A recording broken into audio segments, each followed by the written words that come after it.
بسم اللہ الرحمن الرحیم۔ حمد و ثنا رب مہربان کے نام، درود و سلام شان کائنات جان کائنات نبی مکرم حضرت محمد مصطفیٰ صلی اللہ علیہ وآلہ وسلم پر۔ عامر عثمان عادل اپنے یوٹیوب چینل اور افیشل فیس بک پیج پر پاکستان اور دنیا بھر میں بسنے والے سفیران وطن کو سلام عرض کرتا ہے۔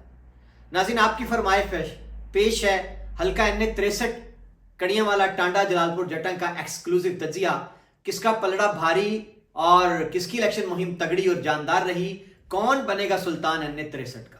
ناظرین، ماضی کی تاریخ بڑی دلچسپ ہے کہ کون کون یہاں سے MNA بنتا رہا، کس خاندان کا پلڑا بھاری رہا اور اب کون کون امیدوار ہے۔ شروع کرتے ہیں 1985 سے۔ جناب، جب پاکستان میں غیر جماعتی الیکشن ہوئے تھے اور یہاں سے اس حلقے سے نوابزادہ خاندان کو فتح ملی تھی، نوابزادہ مظہر علی خان MNA بننے میں کامیاب ہوئے تھے۔ جی ناظرین، 1988 آتا ہے، جماعتی بنیادوں پر الیکشن ہوتے ہیں اور یہ حلقہ N80 کہلاتا ہے۔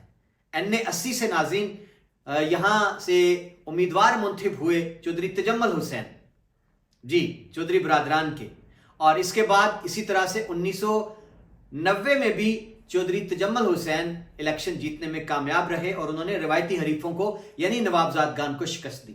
88 میں بھی تجمل حسین MNA رہے اور 1990 میں بھی چودھری تجمل حسین MNA رہے۔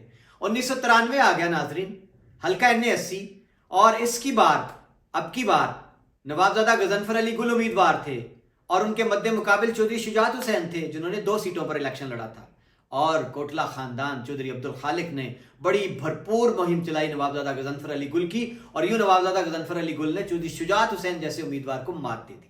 جی ناظرین، 1997 آ گیا۔ 1997 میں چودھری تجمل حسین کے صاحبزادے چودھری مبشر حسین، انہوں نے نوابزادگان کو شکست دی اور وہ پہلی بار MNA بن کر قومی اسمبلی کے ایوان کی زینت بنے۔ ناظرین، 2002 کا الیکشن، چودھری وجاہت حسین جو اس سے پہلے اس حلقے سے کئی بار MPA بنے، انہوں نے قومی اسمبلی کی سیٹ پر الیکشن لڑا اور روایتی حریف یعنی نوابزادگان کو شکست دی اور MNA منتخب ہوئے۔ 2008 میں بھی چودھری وجاہت حسین نے اپنی پوزیشن کو برقرار رکھا اور وہ حلقہ N80 سے جناب MNA منتخب ہو کر قومی اسمبلی میں گئے۔ جی ناظرین، اس کے بعد 2013 آتا ہے اور 2013 جو ہے یہاں سے امیدوار تھے اس بار نوابزادہ غضنفر علی گل اور نوابزادگان خاندان، تو یہاں سے چودھری وجاہت 2013 کا الیکشن ہار گئے اور نوابزادہ مظفر علی وہ MNA بنے 2013 میں۔ 2018 آ گیا جناب، اور اب کی بار چودھری وجاہت حسین نے اپنی جگہ اپنے نوجوان سیاستدان بیٹے چودھری حسین الہی کو میدان سیاست میں اتارا، اور ناظرین چودھری حسین الہی نے بڑی محنت کی اور مسلسل وہ 4 سال پہلے ہی انہوں نے اپنی الیکشن مہم شروع کر دی تھی۔ 2018 کے الیکشن میں انہوں نے پانسا پلٹ دیا اور بڑے ہی مضبوط امیدوار نوابزادہ غضنفر علی گل کو شکست دے کر نوجوان حسین الہی قومی اسمبلی میں چلے گئے۔ یہ جناب حلقے کی تاریخ تھی مختصراً۔ ناظرین، اب کی بار یہ حلقہ جو سابقہ 2018 میں N68 تھا، اب اس کا الیکٹورل نمبر ہے N63۔ اب یہاں سے کون کون امیدوار ہے؟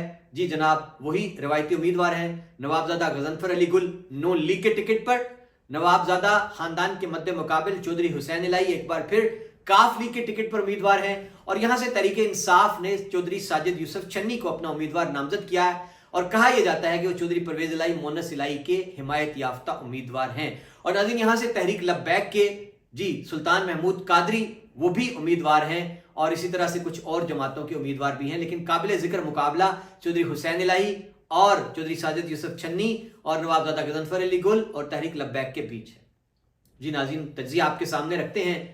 تجزیے کے مطابق چودھری وجاہت حسین کو جو نقصان پہنچا ہے وہ ان کی جو سیاسی کلا بازیاں کہہ لیں کہ وہ پہلے عمران خان کے ساتھ کھڑے ہوئے، پھر پرچے جب ہوئے ان کے خلاف اور ان کے بیٹوں کے خلاف، تو وہ پھر واپس چودھری شجاعت حسین کی چھتری تلے انہوں نے پناہ لے لی۔ اس بات کا تھوڑا بہت رد عمل حلقے میں نظر آتا ہے، اور اسی طرح جو کہانیاں تھی کہ چودھری حسین الہی اور مونس الہی طیارہ جہاز جو تھا وہ نوٹوں سے بھر کر باہر فرار ہو گئے تھے، اس بات کا بھی حلقے کے اندر ایک بڑا پروپیگنڈا ہے، افواہیں ہیں۔ بہرحال کچھ ڈنٹ پڑا ہے چودھری وجاہت حسین کی سیاست کو ان ساری باتوں سے، اور اب بڑا ہی کانٹے دار مقابلہ بظاہر سمجھا جا رہا ہے چودھری وجاہت حسین کے بیٹے حسین الہی اور نوابزادگان میں۔ نوابزادگان کے بارے میں کہا جا رہا ہے مقامی کہ بہت زیادہ ان کی پوزیشن بہتر ہو گئی ہے اور بڑے کامیابی سے وہ اپنی الیکشن مہم کو جاری رکھے ہوئے ہیں۔